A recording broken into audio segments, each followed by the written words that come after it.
चांद पर कैसे पहुंचेगा चंद्रयान-3। चांद पर कैसे उतरेगा चंद्रयान-3।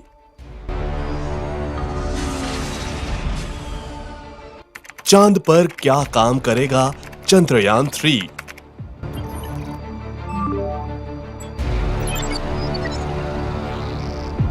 भारत के लिए चांद से क्या लेकर आएगा चंद्रयान-3।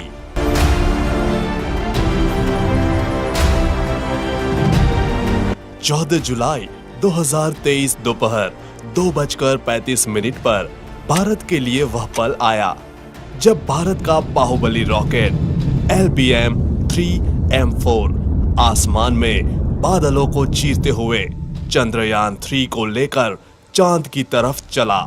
जब रॉकेट को लॉन्च किया गया तो इसकी शुरुआती रफ्तार 1627 किलोमीटर प्रति घंटा थी। आज हम इस वीडियो में आपको बताएंगे कि पृथ्वी से चांद की सतह तक पहुंचने में चंद्रयान-3 को किन प्रक्रियाओं से गुजरते हुए चांद तक पहुंचेगा। आइए जानते हैं विस्तार से। करेक्ट 2:35 पर रॉकेट LBM-3M4 का इंजन स्टार्ट हुआ और चंद्रयान-3 को हमारा रॉकेट बादलों को चीरते हुए चंद्रयान-3 को लेकर चांद की तरफ चला। और जैसे ही चंद्रयान-3 को लेकर रॉकेट बढ़ रहा था, हर एक भारतीय का सीना गर्व से चौड़ा हो गया। चंद्रयान-3 के साथ ही हमारी चांद की अगली यात्रा शुरू हुई। सबसे पहले दोनों बूस्टर रॉकेट स्टार्ट हुए। रॉकेट लॉन्च के 108 सेकंड बाद 45 किलोमीटर की ऊंचाई पर इसका लिक्विड इंजन स्टार्ट होने के बाद रॉकेट की रफ्तार 6437 किलोमीटर प्रति घंटा हो गई। बाहुबली रॉकेट LBM-3M4 चंद्रयान-3 को लेकर चांद की तरफ बढ़ा। रोंगटे खड़े कर देने वाला वो पल, बादलों को चीरते हुए अपनी तेज रफ्तार से आगे बढ़ते हुए LBM-3M4 अपनी चंद्रमा की यात्रा प्रारंभ कर चुका था। 130 सेकंड यानी आसमान में 62 किलोमीटर की ऊंचाई पर पहुंचने पर दोनों बूस्टर रॉकेट से अलग हो गए और रॉकेट का मेन इंजन स्टार्ट हो गया। बता दे कि रॉकेट को अलग करने का कार्य मशीनों के माध्यम से किया जाता है। दोनों बूस्टर रॉकेट से अलग होने के बाद रॉकेट की रफ्तार 7000 किलोमीटर प्रति घंटा पहुंच गई थी।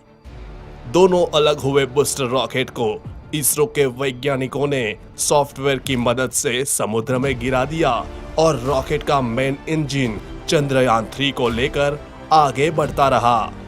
196 सेकंड पर रॉकेट से दोनों हीट शील्ड अलग हो गई, यानी यान के अगले हिस्से से दोनों शील्ड अलग हो गई। इन शील्ड को इसलिए अलग किया गया है क्योंकि यान 114.8 किलोमीटर की ऊंचाई प्राप्त कर चुका था। 307 सेकंड पर रॉकेट से लिक्विड इंजन अलग हुआ। रॉकेट से लिक्विड इंजन अलग होने के बाद क्रायोजेनिक इंजन स्टार्ट हुआ और चंद्रयान-3 को लेकर पृथ्वी की कक्षा की तरफ तेजी से बढ़ा।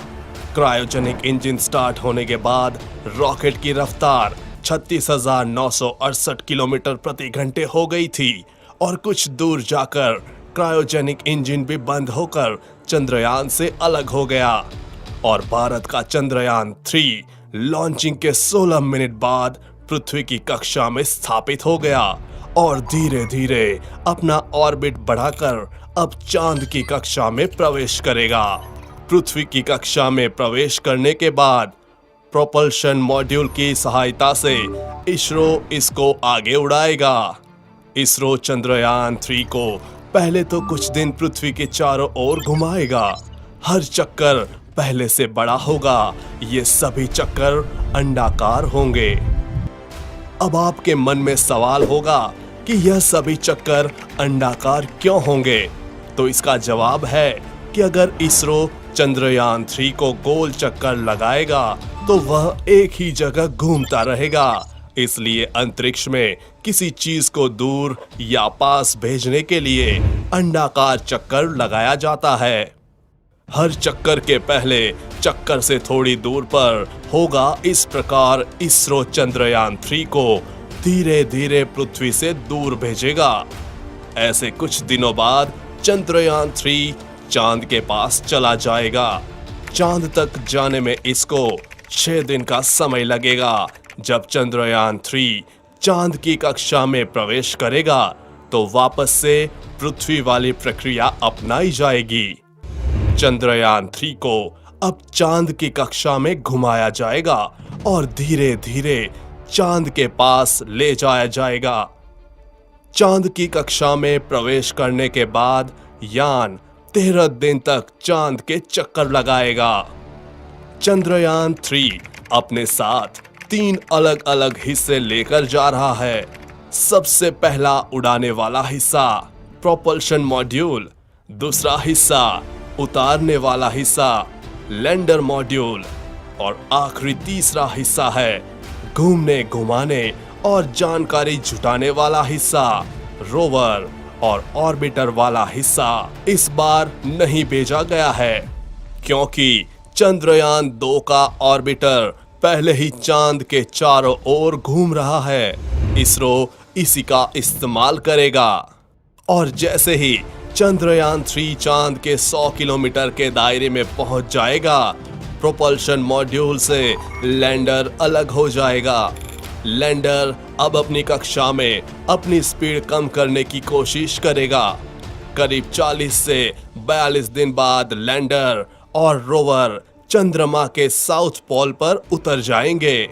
चंद्रयान-3 की चंद्रमा पर लैंडिंग 23 अगस्त की शाम 5:47 पर रखी गई है, लेकिन वहां सूर्योदय की स्थिति को देखते हुए इसमें बदलाव हो सकता है।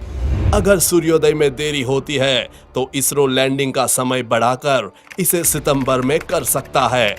चांद पर चंद्रयान-3 को उतारना इस मिशन का सबसे कठिन पार्ट में से एक है। चंद्रयान-2 भी इसी समय फेल हुआ था। यह आखिरी 15 मिनट इस मिशन के सबसे कठिन मिनट होंगे। इस बार चंद्रयान-3 के लैंड करने के लिए 2 स्थान निश्चित किए गए हैं। अगर एक स्थान पर यह नहीं उतर पाता है तो इसको निश्चित किए गए दूसरे स्थान पर उतारा जाएगा।